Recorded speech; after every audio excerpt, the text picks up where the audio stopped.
On l'appelait le plus petit musée du monde. Au départ, il n'y avait que 5 tableaux de Courbet dans les salons de la mairie d'Ornans. En septembre 1971, le premier musée est inauguré dans la maison de famille de Courbet. 6 ans plus tard, l'Institut Courbet cède le musée au département du Doubs. Pendant 37 ans, Jean-Jacques Fernier, conservateur bénévole de l'Institut Courbet, va faire de cette maison au cœur d'Ornans un musée à part entière. J'ai vécu toute ma jeunesse et toute mon enfance bercé dans les souvenirs de la peinture et dans les souvenirs de Courbet. En 1991, l'origine du monde est même discrètement exposée le temps d'un été.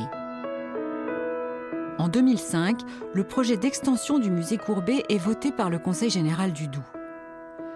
Avec la ferme de Flagey et les sources de la Loue, c'est tout un territoire qui doit être mis en valeur. Après un peu moins de 2 ans de travaux et une série de polémiques avec l'Institut Courbet, le nouveau musée ouvre. C'était il y a tout juste 10 ans. Ornans devait bien ça à Gustave Courbet. Peu à peu, le musée étoffe sa collection permanente et resserre ses liens avec le musée d'Orsay. D'avoir à nos côtés le musée d'Orsay, c'est un atout supplémentaire pour nous parce qu'ils ont évidemment un fonds d'œuvres très important et ils ont également un réseau considérable. En 2013, 1500 donateurs participent à l'acquisition du chêne de Flagey. Ça me fait vraiment quelque chose. Je suis très émue de le revoir ici. Je suis contente d'en posséder un petit peu.